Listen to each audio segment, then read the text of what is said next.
Well, welcome everybody to this Wednesday evening for some of us, Thursday morning for others.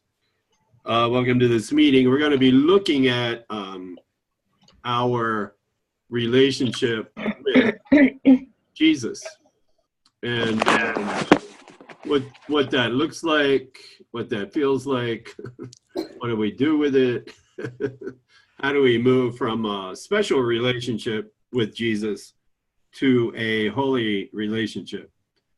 Lynn and I at the Sunday gathering, we kind of did this talk. It always comes out a little bit a different version every time we look at any topic in the course, but certainly this topic dealing with our relationship with Jesus, specifically the Jesus of the course.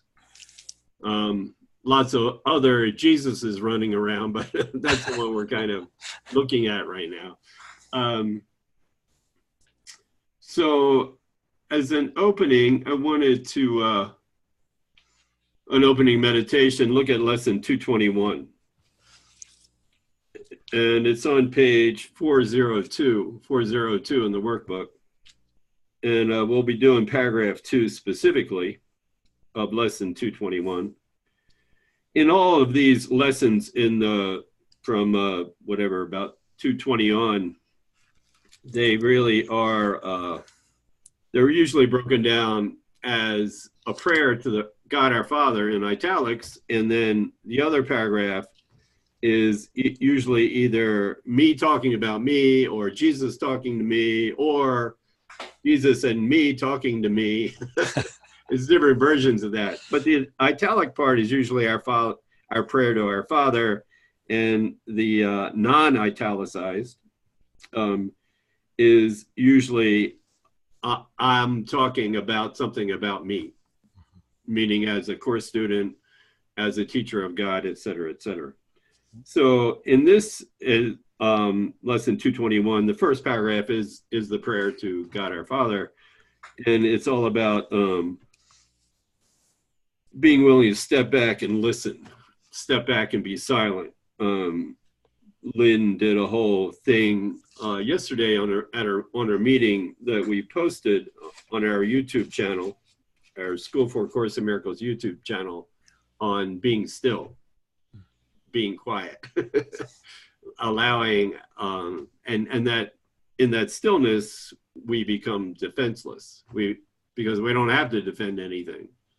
In that stillness, by working the 3 steps of forgiveness, we get to that place of stillness. We know there's nothing to defend. We're still the Son of God. Everything's okay. And we're not talking about behavior here. We're talking about that awareness of who we truly are. And in dealing with this topic of Jesus and our relationship with Jesus, one of the things we pointed out Sunday morning at the Rocky Mountain Miracle Center was that the actual word Jesus is only used 17 times in the course. So most of the time when Jesus is speaking, he's talking usually in I. I am addressing you. And this is really a course from him. So, I mean, he doesn't say, I, Jesus, am talking to you. He just says, I. Throughout the workbook lesson, he really uses the phrase we, because it's really a joint adventure.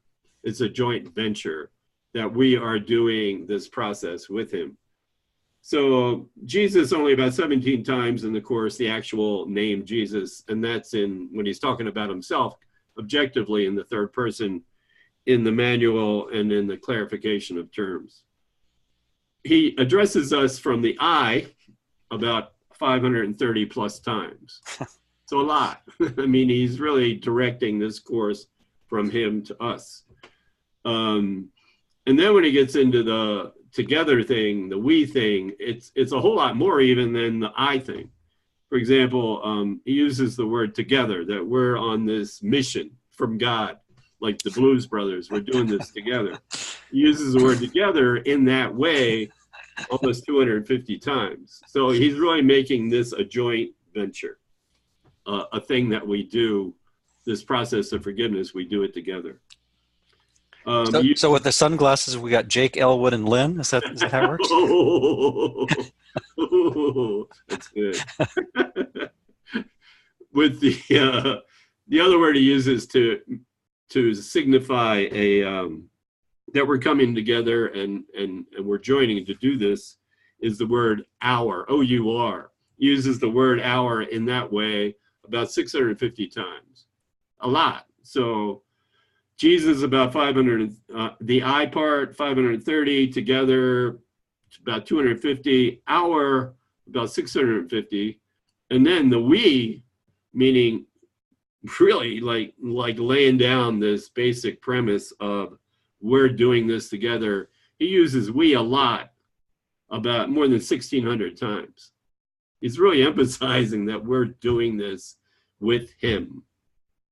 And it's kind of overwhelming when you begin to realize how many times he's using all these kind of words to really emphasize that this is a together thing or not at all. So we, about 1,600 times, most of those in the workbook, because the workbook is the process where we're doing this, we are doing this together. And that really comes across in a lot of these lessons in the 200s.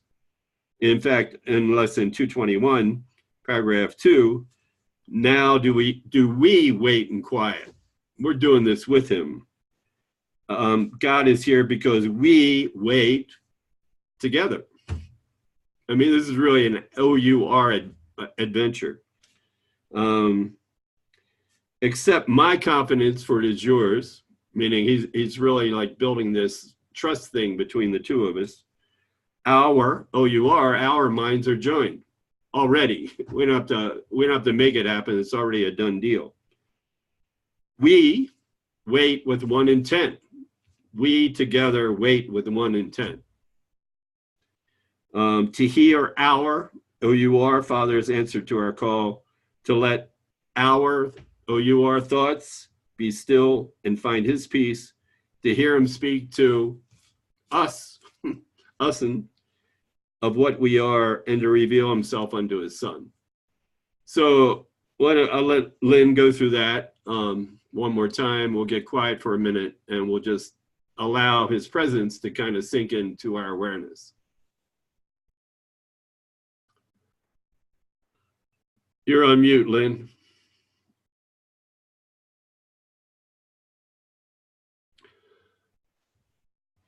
You're still on mute.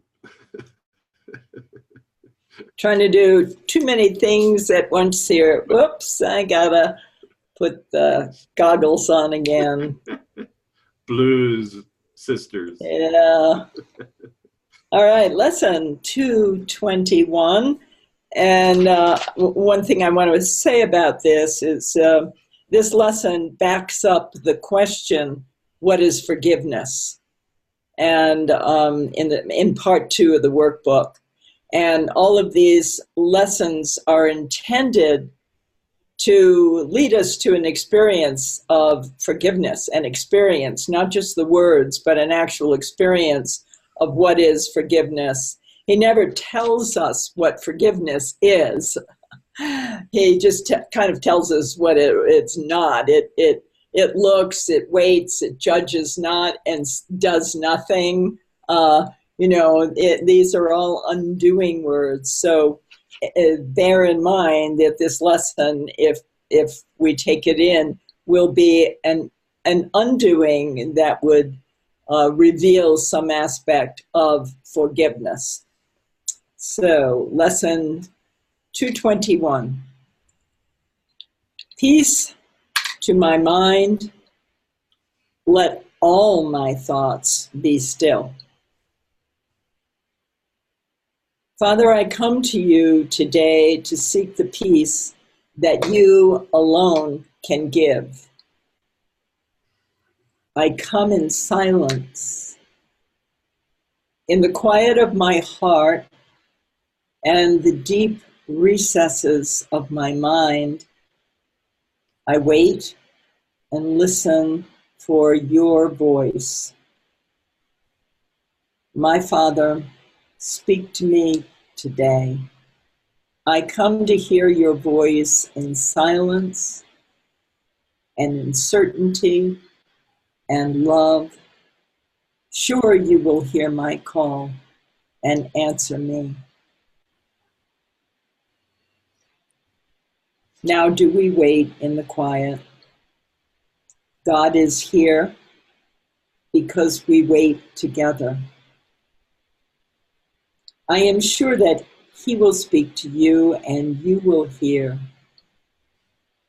Accept my confidence, for it is yours. Our minds are joined. We wait with one intent, to hear our Father answer to our call, to let our thoughts be still and find his peace, to hear him speak to us of what we are, and to reveal himself unto his Son. And we'll get quiet for a moment, then I'll bring us out.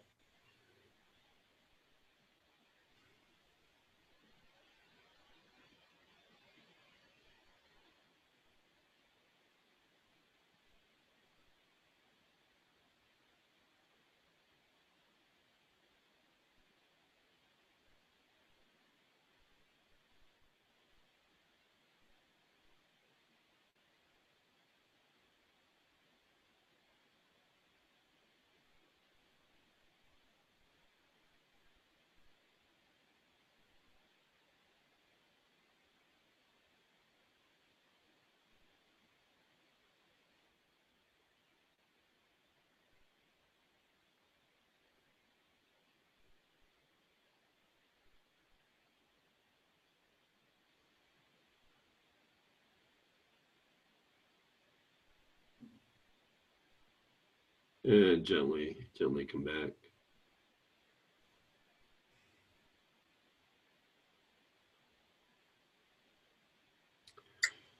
In terms of developing this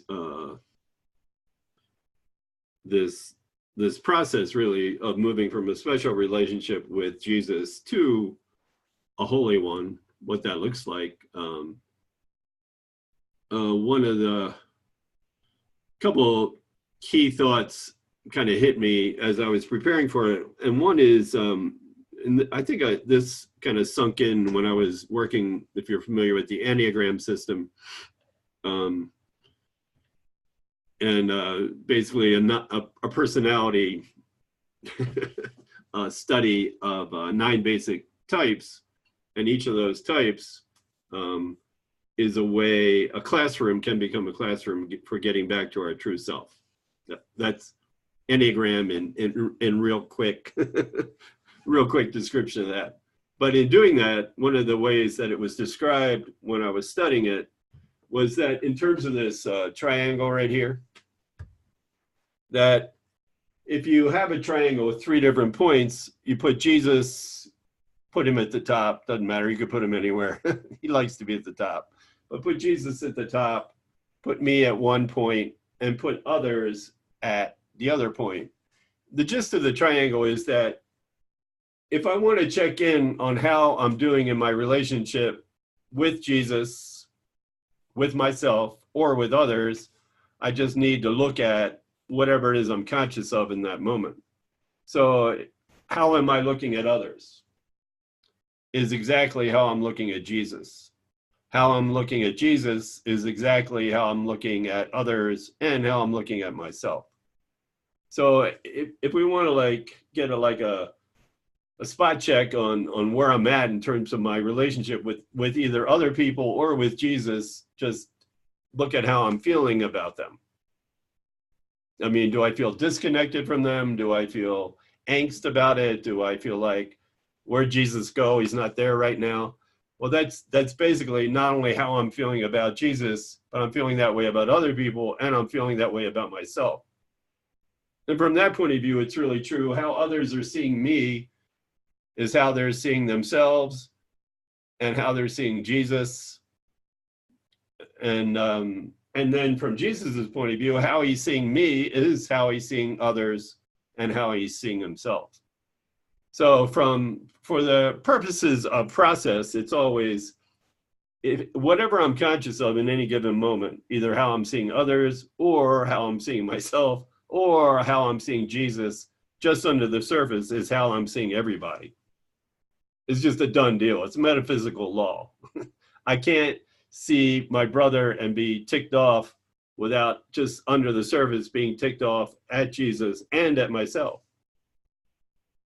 I can't see my brothers as one with me without seeing myself as one with them and without seeing myself as one with Jesus.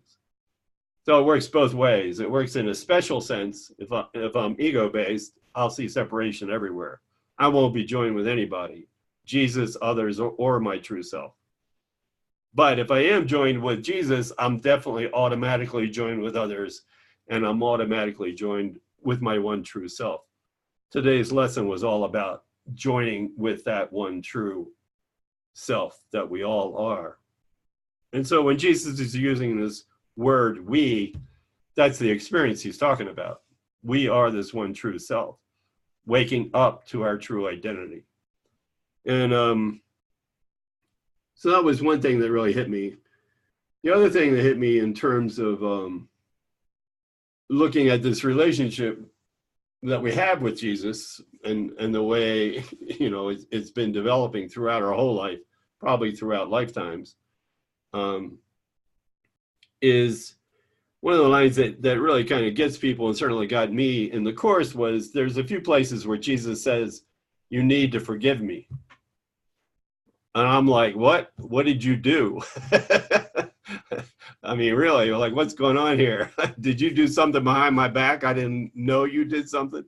Or, like that Janet Jackson song, what have you done for me lately? Jesus.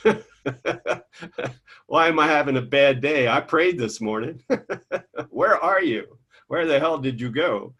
So it's not just like what Jesus did for me, but also what he didn't do for me. Like there's this underlying thing going on of when he says, forgive me, to look at that from the Course's point of view, kind of like pulls the rug on the whole behavior thing, pulls the rug on what have you done for me lately? Meaning moving from a special relationship to a holy relationship, we're moving from behavior to perception.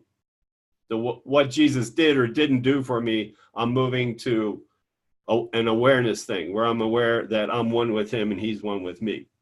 It's got nothing to do with what he does. It's got nothing to do with what I do. Moving from special to holy is moving from all this emphasis that we put on ourselves as egos, separated egos that have to do stuff in order to feel good.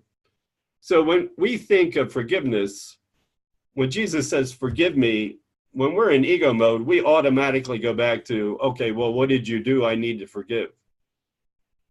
And the Course is really trying to get us to develop a whole new perspective, a whole new definition of forgiveness. So the bottom line is, the Course's way of looking at forgiveness is to get to an experience where I forgive you, not because you did something to me to rob me of my peace, but I forgive you, meaning I let go of believing you could even rob me of my peace. I mean, that's not a subtle thing once we sit with that. I let go of, I forgive you because you couldn't do anything to me anyway. You couldn't do anything to you. I mean, we as one son of God can't mess that up. But as separated egos believing we're bodies, we think we mess it up all the time. I certainly believe my brother messes it up. So it's not letting go, it's letting go of believing that my brother's behavior can actually affect me, rob me of my peace, or even give me peace if he's being nice to me. So when when Jesus says forgive me, we really got to look at and be aware of the way we're defining forgiveness, because it won't make sense if we don't go back to the Course's definition. And I think there's, it's really helpful. It was certainly helpful for me to write down and repeat it all the time. When the Course talked about forgiveness, it wasn't about behavior. It wasn't about letting go of something somebody did to me, but it was about letting go of believing a couple things. Letting go of believing Jesus is separate from me. If I forgive Jesus, he's saying, you need to let go of believing you're separate. I'm separate from you. I'm holier than you. I'm different than you. I'm not equal to you. You got to let go of believing that and insisting on it and admit that's what's going on here is you believe he's different, that we believe when we're in ego mode that Jesus is different from us. And then it gets worse. Not only do we believe he's different from us, but somehow he's holding out. He's not giving us what we need. We have to let go of believing that he can rob us of our peace or he can give us peace. Peace is already a done deal. He can't give us peace. I mean, in the early pages of the text, Helen goes running to Jesus and says, you got to take my fear away. You know, I'm afraid of this. I'm afraid of, you know, being a failure in my shopping sprees. I'm afraid Ken's going to run off and not come back. I'm afraid of this. I'm afraid of that. Helen was afraid of all kinds of stuff. And she wanted Jesus to take away her symptomatic fear of all these things. And he said, don't ask me to take away your fear of these specific things. Ask me to help you let go of the underlying condition that brought on all these seemingly behavioral fears, meaning ask me to help you let go of believing you're separate from me. That's the bottom line thing. We think we're separate from Jesus. If we really knew we were connected, we were one, that his confidence is our confidence, we wouldn't have any issues at all. There'd be no reason to have an issue. So it's let go of believing that somehow Jesus is different from us. Somehow he's not helping me with my behavioral crap. You know, I mean, he knows that's not what's causing us to not feel peace. What's causing us to not feel peace is insisting that he's different from us. That somehow he's holier, better, wiser, and sometimes, in some cases, you know, he's dumber than us because obviously he should see what the problem is and help me with my problem. I mean, get with the program, Jesus. I need help here in this world as a separated being. So to just redefine all the time, whenever we see that word forgiveness in there, is not forgiving Jesus for something he did or didn't do. Is not forgiving Jesus because, you know, he didn't step up when I was praying to him. I remember this little kid.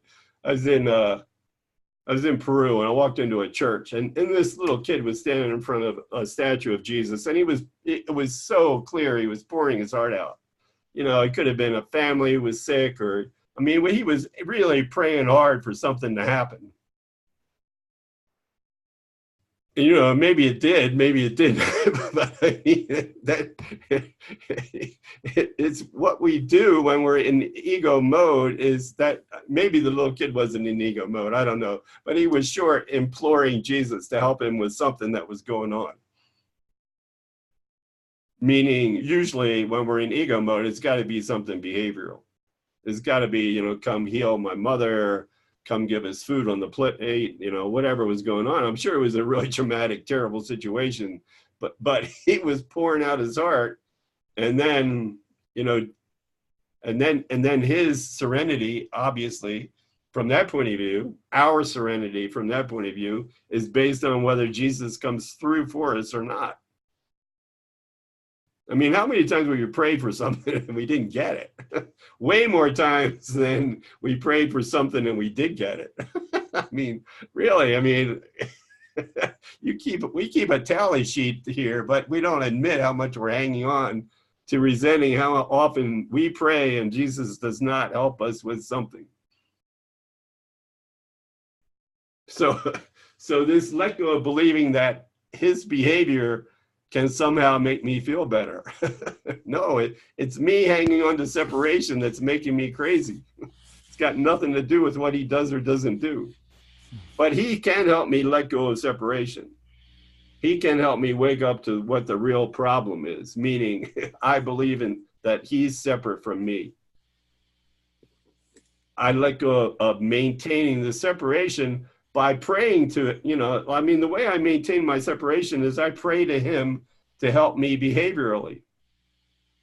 and expect some kind of result, and then get pissed off because he didn't do it. It's such a setup when that was never the issue to begin with.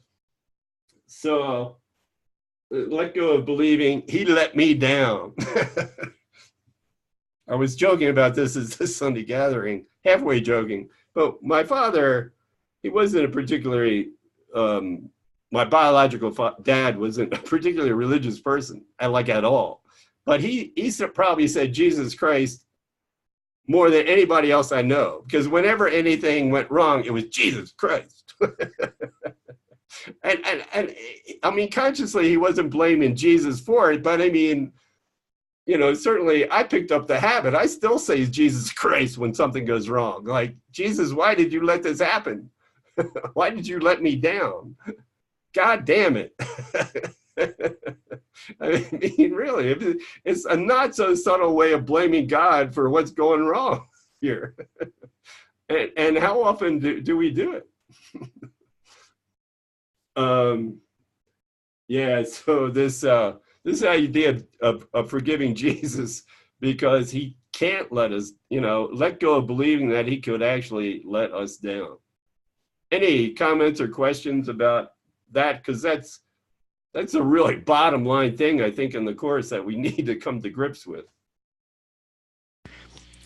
It occurs to me that I like your diagram there because it reminds me that those three items are really all equivalent in truth. And to me, Jesus is more typically an abstract, symbol of that awareness. But when I, say, okay, the others and Jesus are equivalent, then it's like, okay, yeah, if I have a grievance about anyone or anything in the world, I'm basically having that grievance against Jesus. And so then it's like, light bulb moment there. So that's really helpful. Yeah. Yeah. And, I mean, he wants us to start with where we're at. I mean, just lately I've got into surrounding myself with Jesus images because they push my buttons like crazy. This is like good Catholic thing from the late 1800s. I've got one behind the poster that's hopefully a Da Vinci painting of Jesus. I got one here over on the wall. It's a Mormon painting of the Mormon Jesus knocking on the door. I like that knocking on the door thing. And then my favorite is the Shroud of Turin. I guess that's what it is where, Jesus is faced from the shroud. And that one's looking right at you. No matter where you're at in the room, he's looking right at you. But that it triggers, that both things. It kind of makes me aware of how in what ways I may be holding him to a special accounting. What have you done lately for me? And then moving from that just to a simple awareness of his presence is in, through, and around me right now. And am I willing to let him love me? I mean, that's what it always comes down to. Ken would say that. Are you willing to let Jesus love you right now? One way of putting it. Meaning I have to kind of be aware that he's present in order to allow that to happen. So one of the places in the text where he talks about this, forgive me. On Sunday I was talking about that movie. Bruce, the Monty Python movie with Robin Williams where he kind of goes up against the fiery knight and Jeff Bridges is in it, and Jeff Bridges is a DJ. Oh, vaguely. It's been a long time. If I run across it, I'll let you know, though. Yeah. Yeah. I can't think of the title right now. But anyway, Jeff Bridges is it's Robin Williams. He's going through Dark Night of the Soul. His wife was killed in some kind of horrible murder thing. And he's really depressed and bummed out. And all these images, religious images are happening to him.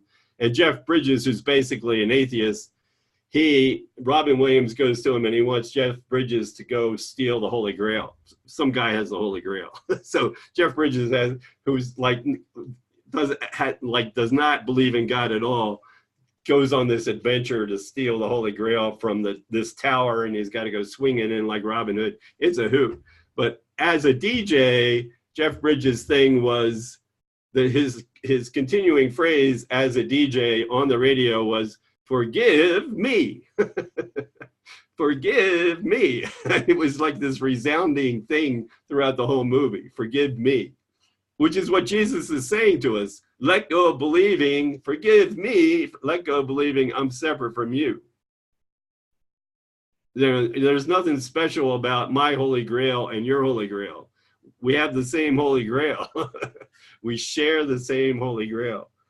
So let's see, it's in where he talks about forgiving me. It's on page 413 in the text, actually chapter 19, right in the middle of the obstacles to peace. This is like one of the obstacles to peace is we got to let go of blaming him for our lack of peace. Let go of believing he's separate from us. And it's paragraph 6, page 413. And he says, paragraph 6, let me be to you the symbol of the end of guilt, and look upon your brother as you would look on me. The triangle. Look on your brother the way you look on me. Look on me the way you look on your brother. Let guilt be taken away from that equation. Because how you see one is how you're going to see the other. If I think my brother's guilty, I'm going to think Jesus is guilty. I'm going to think I'm guilty.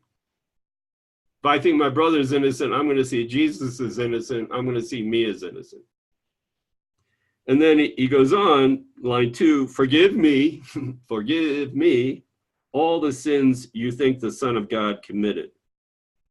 And in the light of your forgiveness, he, your brother, will remember who he is and forget what never was, that there were all these differences. I ask for your forgiveness, for if you are guilty, so must I be. Back to the triangle. If you're guilty, I'm guilty. If you think your brother's guilty, then you think I'm guilty too, whether you're admitting it or not. And then if you go to the next page, paragraph 8 on page 414, he says, forgive me your illusions. I have this illusion that we're separate. I have this illusion that Jesus let me down. I have this illusion that my brother's guilty for robbing me of peace. Forgive me your illusions and release me from punishment for what I have not done. I didn't do anything to you. Don't hold me accountable. Don't make me have to be crucified for your sins. You didn't sin. It pulls the rug on the whole crucifixion story. Jesus' story of crucifixion, my story of crucifixion. I mean, all this suffering and pain is for naught. We don't have to atone for our sins. There weren't any. Jesus doesn't have to atone for sins. There were no sins. It makes rolling the stone away easier too, since Easter's coming up, right? If nothing happened, then there ain't no stone. There ain't exactly. And then line 2, so will you learn the freedom that I taught by teaching freedom to your brother. I'm willing to see my brother as sinless. I need to ask for help to do that. And in that process, I see Jesus as sinless too. Nobody needs to atone for nothing. And so releasing me. I am within your holy relationship, yet you would imprison me behind the obstacles you raise to freedom and bar my way to you. That's what special relationships are for. Lynn had her wheel of misfortune up yesterday at yesterday's meeting, where all our special relationships with everything are simply a way of keeping Jesus out of the picture. This is what's robbing me of my peace. My computer, I'm stuck in traffic, my diet, whatever it is. 8 billion things. Everything is a special relationship if we're in ego mode, even our relationship with Jesus. And we're blaming it all for not being in peace. And bar my way to you. Yet it is not possible to keep away one who is there already. Our true self, our one true self is there already. It's impossible to keep that out. I mean, we try like hell. We all have our wheels of misfortune and we spin those wheels like crazy. And we try to find, the victimizer of the day or the minute or the moment. And in him, our one true self, it is possible that our communion, O-U-R, our communion, we do this together or not at all. Our communion where we, I mean, it really starts jumping out once you focus on this we word. We are joined already. Done deal already. Will be the focus of the new perception. We'll go looking for we-ness and we'll find it, because we-ness is already a done deal. We don't have to look hard for that. To keep this whole separation thing going, we got to do a lot to keep that wheel of misfortune spinning and going like crazy. Will be the focus of the new perception that will bring light to all the world, because it's beaming out of us. It's our wheel of misfortune. We're putting all that condemnation on the world. We shift perception, and then suddenly we're just beaming light like crazy. We see we-ness everywhere. It's like Monica, that story. Monica had a great story when she returned back to California, and her friend Rita lost her wallet, everything on the train going from the terminal to the plane at Denver Airport. They got it back. But it was quite the story, because Monica looked at it from this new perception. They were all doing it together. Everybody was involved. Everybody was trying to help. Everybody was beaming away. It was a trip. And we all felt it as she was describing it. So another great place where Jesus talks about we-ness, and Lynn went over this on Sunday at the gathering, is on page 330 in the workbook.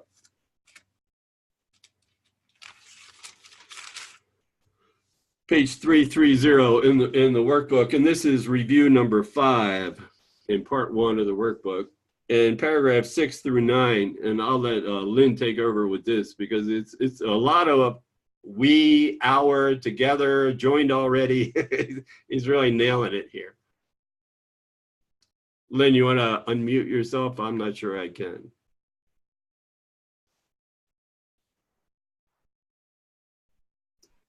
There you go. All right, there we go. So he's also referring here to the resurrection. And earlier in chapter 4, I think he invites us to join him in the resurrection. And he says that literally our life is wasted until we decide to do this. And he also promises that he's making this journey with us, so that the help is always there. If we would see him, as the way Tim is pointing out, if we would forgive him the illusions we have about him, and we use those to keep us apart. So I think he's asking us to forgive him so he can help us.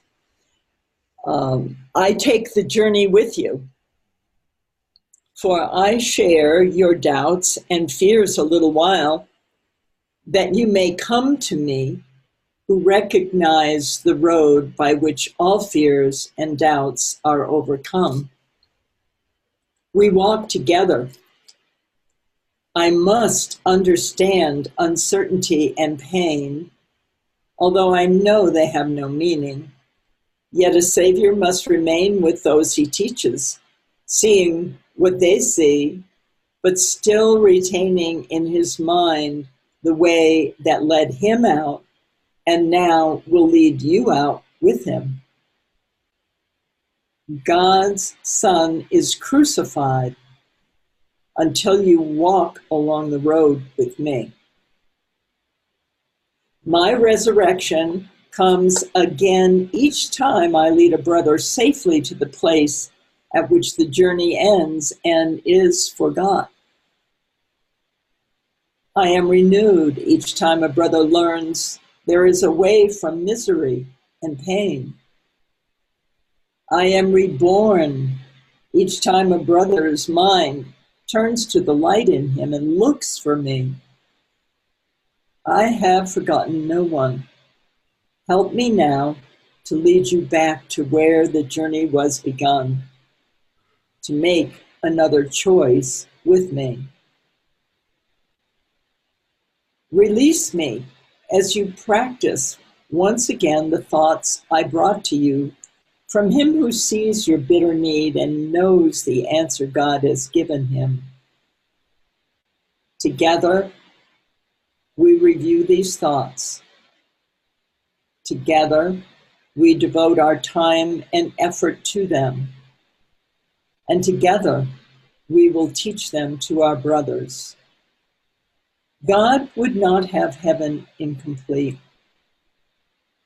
It waits for you, as do I. I am incomplete without your part in me. And as I am made whole, we go together to our ancient home, prepared for us before time was, and kept unchanged by time, immaculate and safe, as it will be at last when time is done. Let this be your gift to me, for this alone I need, that you will hear the words I speak and give them to the world. You are my voice, my eyes, my feet, my hands through which I save the world. The self from which I call to you is but your own. To him we go together. Take your brother's hand, for this is not the way we walk alone.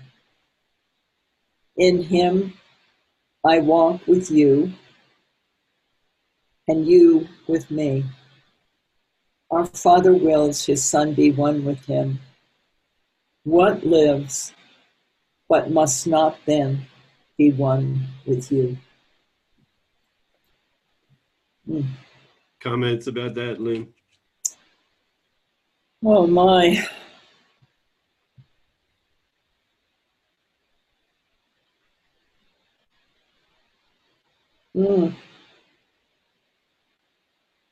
Well, it's clearly, this is not something we do alone. And it's not something we do without Jesus, and it's not something we do without our brother. There's together or not at all. That's the message of the Course everywhere. Together or not at all. One of my favorite Helen stories. And I think Helen she either had this in a vision or it was a dream, but anyway, the gist of it was Helen saw herself in a boat, small boat, like rowboat, and there was only one other person in the boat, and she knew it was Jesus, but it didn't look like Jesus. It looked like Bill Thetford. And she turned to Jesus in the boat and said, well, why do you look like Bill Thetford? And Jesus, kind of in his usual Zen kind of way, said, who else did you expect me to look like? Like, why shouldn't I look like Bill Thetford? I mean, we're all one here. What does it matter what I look like? Who'd you expect me to look like? So in paragraph 6, he said, your Savior must remain with those he teaches, seeing what they see, but still retaining in his mind the way that led him out. So one of the stories that I really like in 12-step lore is, this guy falls in a hole, and it's a really deep hole, and he can't figure out how to get out. And a priest comes along and looks down in the hole and says, oh wow, you're really down in there. But I can't help. I'll go get help and I'll come back. And then a doctor comes along and he looks in the hole and there's no way he can get the guy out. And he goes, well, I'll go get help and I'll come back. And finally, this ordinary guy comes down the road and he jumps in the hole, and the guy standing there looking at him going, why'd you jump in the hole? Now we're both stuck in here. And he says to him, I've been here before. I know how to get out, and we can get out together. So, I mean, it's like the boat.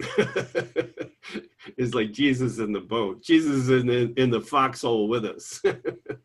He knows the way out. And he's quite willing to show us if we're willing to go there. Some of us want to stay in the hole. Jesus was the name of one who saw the face of Christ in all his brothers and remembered God. And then he knows the way, that's the way out. And that's the way he's teaching us. The movie I was talking about before I forget, it's called The Fisher King. That must be some kind of Zen story or something. I don't even know what The Fisher King is, but it's got Robin Williams, Jeff Bridges, the Holy Grail thing. It's a really good movie if you haven't seen it yet. I mean, it's really good. The Fisher King.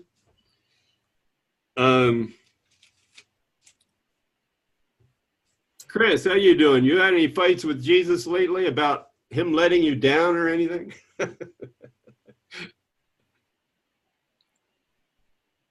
Yeah, it's interesting. I mean, kind of had awareness of that whole triangle thing early in my journey. And I always knew that, I guess, that God was in my brother too. But it kind of puts you in this, oh crap, like I can't escape that, you know? It's like, which is good too, because there's all the solution in it, you know?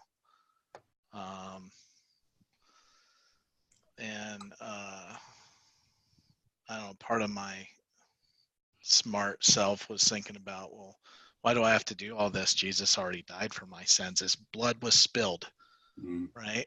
All that kind of stuff. And, but, no, it's refreshing to know that that's the way out, though, that's the solution. That anytime I'm having a negative feeling towards another brother or towards, I don't have a lot really, I guess maybe the word Jesus is like kind of I've always had kind of a cringe a little about that from some of like the religious abuse or whatever, you know, but taking this course and stuff and learning more about this has softened that for me, you know, so it's not as much of a, anytime someone says Jesus, I don't want to run the other direction, you know, so that's good. But I know it doesn't have anything to do with him. It just has to do with, well, I guess it does. It all has to do with everybody, right? Because I have a grievance of my brother that told me about Jesus, you know, and so it's all cyclical.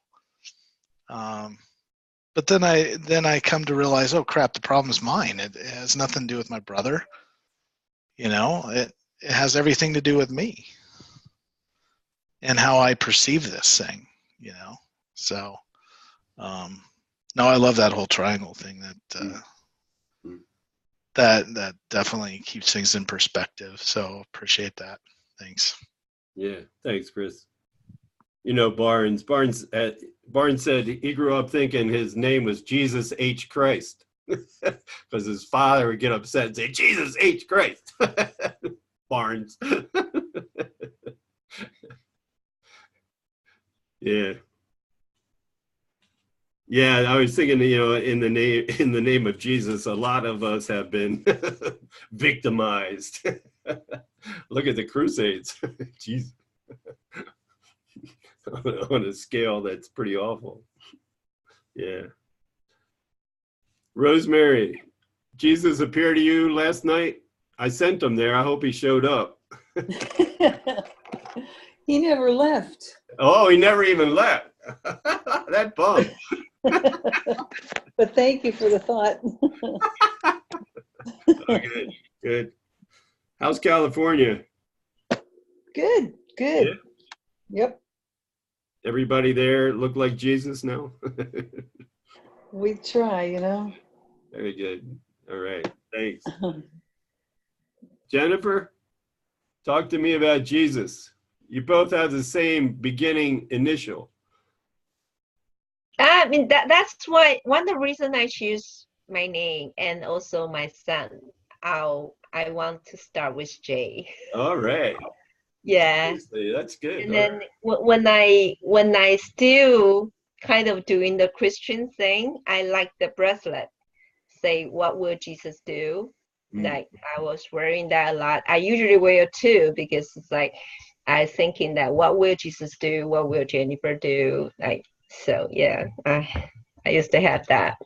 Cool. Yeah, I mean, I had the talk with Elaine and yesterday, which I mean, I think I was ready. So suddenly, one of the questions really lead me really deep, and I totally see. I really think I see what's going on. Like, I mean, like it's almost like when you talk about being the whole. Like yesterday, I think. I mean, I got into the point I can see with Jesus, like what has been going on all along, like what happened. Like it's like I see the whole projections and all the thing myself, like from beginning. It's like watching the movie, like how I end up here from the beginning. That yeah, I mean not by before when I read. Is that this is a cause that outside the effect.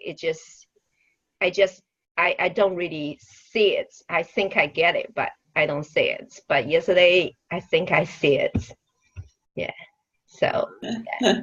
Good for you. Congratulations. You know, we can't really see it until we step out of our specialness and join Jesus, which means we join him in the mind. I mean, we can't join him as bodies. You know, that doesn't work. But we have the willingness to step out for a moment and look from above the battleground, you know, outside of even my personhood, which is identified with the body. You know, I mean, it's all about the body. And I step out and I look even at that figure, the figure that I think I am in the dream is still another dream figure, you know? So the stepping out and looking from above the battleground, what you're calling wholeness, you know, from the Holy Spirit or the whole mind that's not located in a body, changes the whole perspective. Yeah. Excellent. Good news. I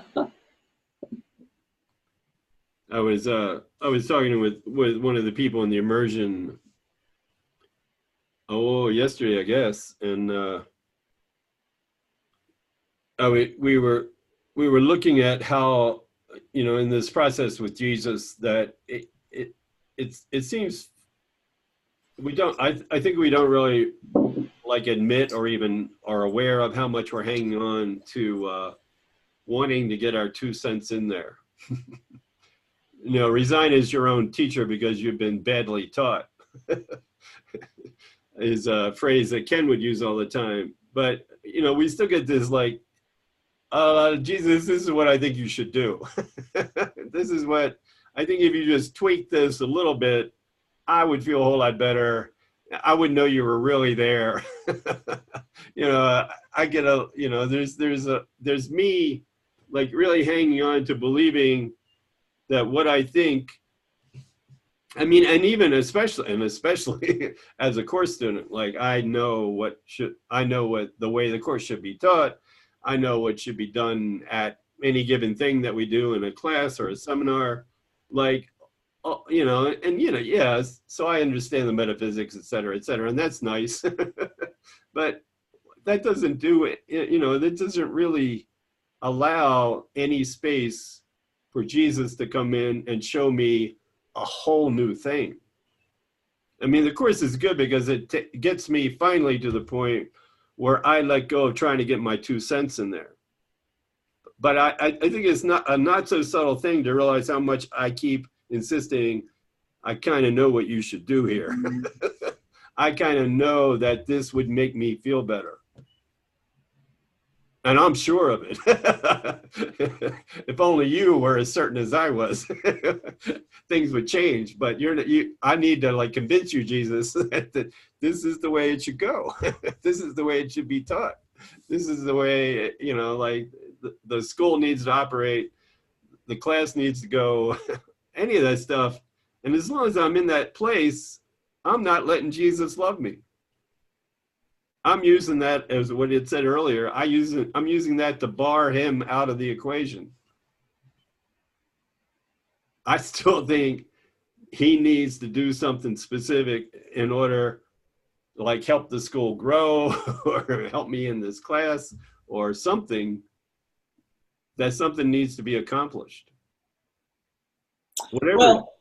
Well, I mean, I think what you're also saying is as soon as I define the problem, what I think the problem is, Jesus knows there's no problem. So once I've defined the problem as I think it is, he really can't help me. I mean, I've limited his response by my definition of the problem that he knows is not accurate. It's not the problem. I mean, my problem is my need, my necessity to insist upon a problem. And I'm damn sure I've got one. So how can he show me that there isn't one when I'm just damn sure that I've got one? Defined by me. And I think that comes up probably that sense of if only something would happen. It really comes up in relationships, especially one-on-one relationships. I think for me anyway, more than anything. I mean, I know when I've been in a relationship and I was desperate to have something happen, and I thought my whole sense of where I was going depended on that. And when I finally backed off and said, I'm not going to die if this doesn't happen, even if the relationship doesn't continue, I'm not going to die. But I really thought I was going to die. I mean, I wasn't saying it that way, but it was like this real turning point when I've been in a relationship and I had that attitude and I was desperate. I mean, I was crazed. I really thought that if certain things didn't happen, my life as I knew it would be over. And it would, but not because that person stayed or left, but because it was over as I knew it, because I was hanging on to believing my peace of mind depended on that person, that relationship working. I think, and because of that, I think the special love relationship is certainly been my biggest classroom, where when I've gotten to that point where I step back enough to let Jesus love me in that moment, whether the relationship externally was there or not. And then everything changed, and then I wasn't desperate anymore for a little while anyway, till I worked it back up. But I mean, it was like one of those real freeing moments where I just realized how much I was still, in not so subtle ways, hanging on, insisting I knew what I needed. Yeah. Mm-hmm. Yeah, really. Woof. And what we think we need is always some combination of specifics in space and time and bodies and things happening or not happening in the world. And I was just thinking, as you're saying that, Tim, is if we subtracted all of that from our everyday thinking, it'd free up a whole lot of time. If you were to make a log or kind of a brain dump of all the thoughts that are related to things happening or not happening a certain way in the world, it's like, man, it's like that would be an enormous amount of time freed up. I mean, if we're honest with ourselves, right? We'd have nothing to complain about. Well, yeah. There you go. then what would we do? Have with no time? reason to be here, right? Yeah. I was doing that mime thing with a box a moment ago. You kind of remind me of it. It's like all of our, limitations are self-imposed, and we think that, like you were saying, Tim, if things happen a certain way with a relationship, with a person or a situation, or all that stuff just goes on and on and on, and it's just how wearying that is. If we kind of watch how much we, knock ourselves out trying to make the world work for us, and Jesus just saying, "Yeah, when you're ready, I'll be there when you, give up on that bucket list." Right. Yeah. One of the things we did do on Sunday morning was we were talking about moving from, in the process of moving from a special relationship to a holy relationship with Jesus and with everybody else, what that looked like.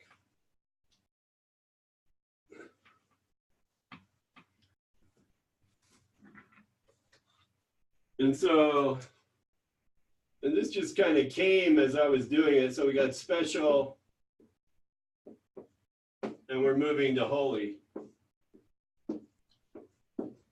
And what that looked like and the way the Course actually describes it in different ways.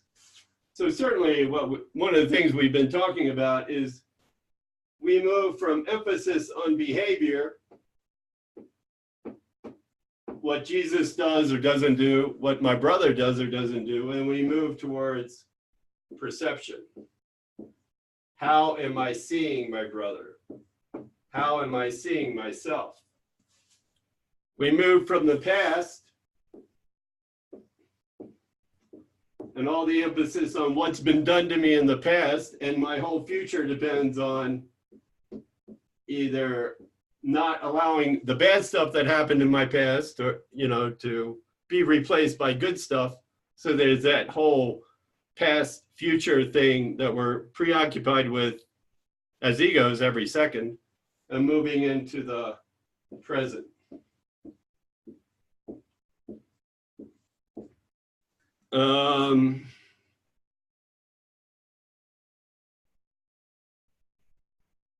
Oh, yeah. Can't forget this. We go from all this preoccupation with bodies, my body, your personality, my personality, and we move to join minds. Anybody got anything else that they can think of? Well, guilt to innocence would be another one. Yeah, exactly.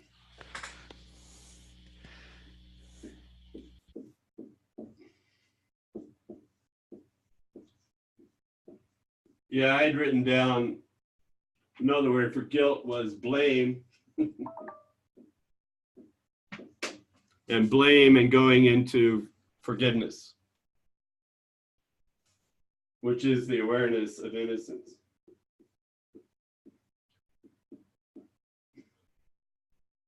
Good. So this idea of what does the process look like? What was holding me back? What was barring my awareness of innocence, Jesus, oneness, and then moving into an experience of something else? I think I had other stuff, but I can't remember. Anybody else got anything else? Yeah, I think you could have judgment moves to vision. Yeah.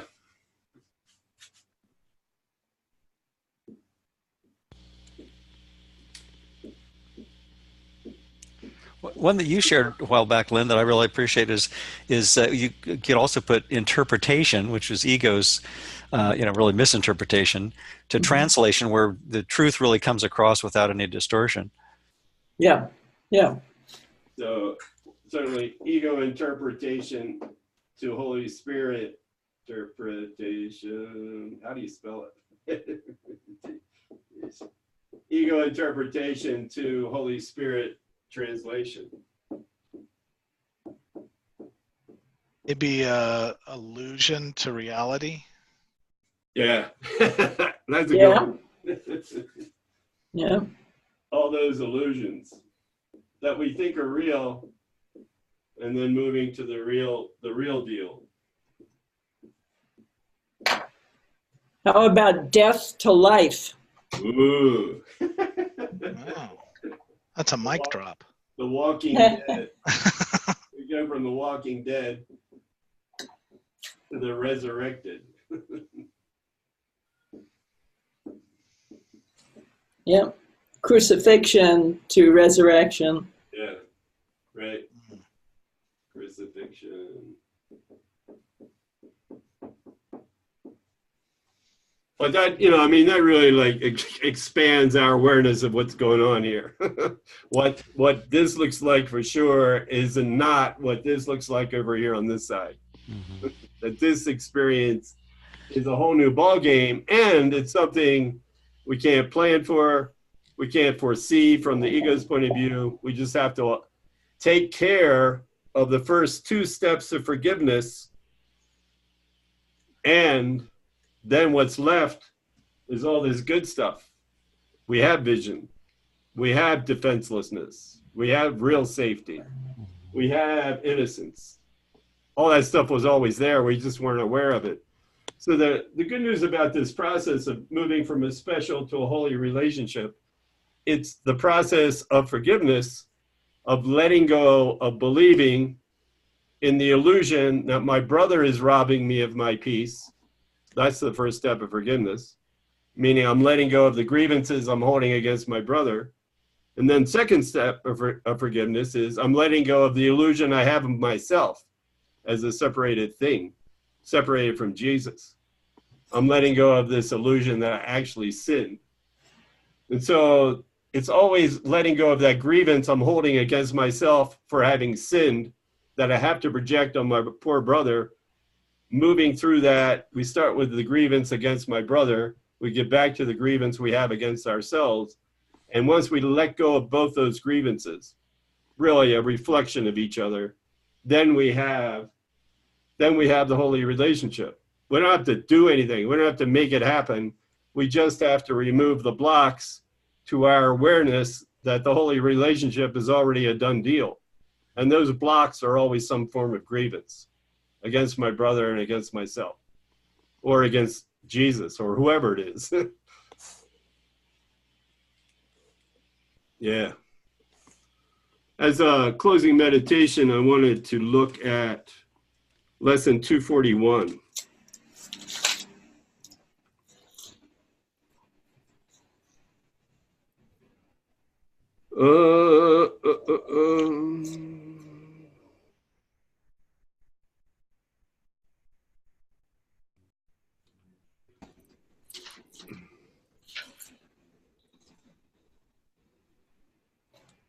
And so the idea that the holy instant is come, the holy relationship is here. It was always here, but now we're aware of it. This holy instant is salvation come, after we do the first two steps of forgiveness. We don't have to make the holy instant happen. We just have to get out of its way. And so a time of special celebration today holds out the instant to the darkened world where its release is set. And then in paragraph 2, he goes back to this idea of forgiveness again. It's Jesus and us saying this to the Father. We have forgiven one another now. Well, Jesus didn't really have to forgive us, but we certainly had to let go of believing he was separate from us. We have forgiven each other now. And so we come at last to you again, to the Father. Father, your Son who never left returns to heaven and is home. How glad are we, we're doing this together, how glad are we to have our sanity restored to us? The big thing in forgiveness is always moving from this seeming awareness of a separate self to the usen, to the we-ness. I mean, when we think we get to the third step of forgiveness, if there's not a we thing going on, there's still a little bit more work to do here. It's got to be a we did this together. even if it doesn't look like our brother's doing it. There has to be something beyond the behavior that we're seeing in terms of the reality. And then 3, how glad are we to have our sanity restored to us? To us. That's the second step in the 12 steps, having sanity restored, which more than implies in the first step that we were insane. You can't restore insanity if we weren't insane to begin with. So how glad are we to have our sanity restored to us and to remember, ba-bum, that we're all one, to actually know that, to move through the airport with that awareness, to move through our day with that awareness. So Lynn, you want to read 241, then we'll get quiet for a minute, please. Sure.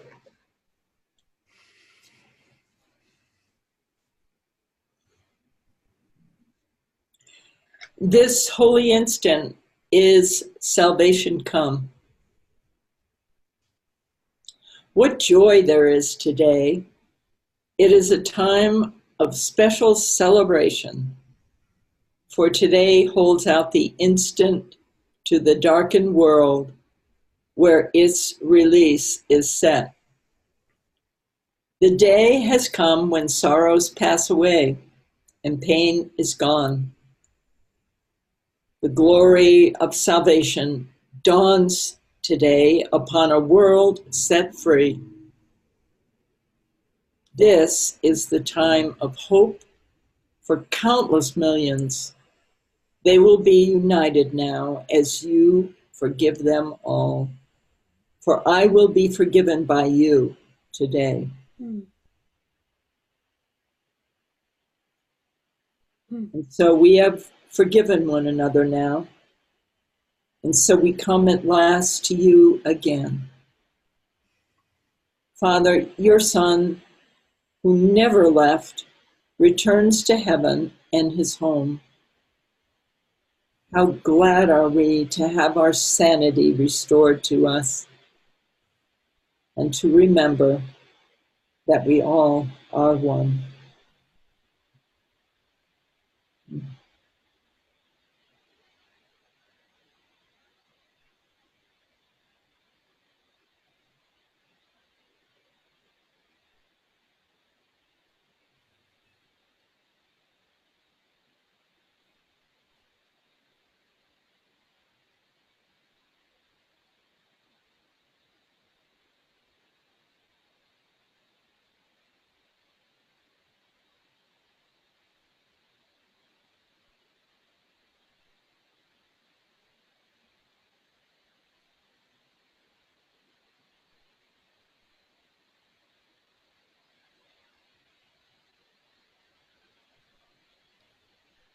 And gently, gently stay there.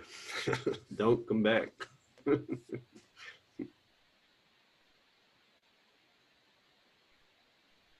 Thanks, everybody, for walking through that with me and with us. Thanks. Together, joined. Thank Thanks, you. Tim. Thanks, Thank Lynn. you. See ya.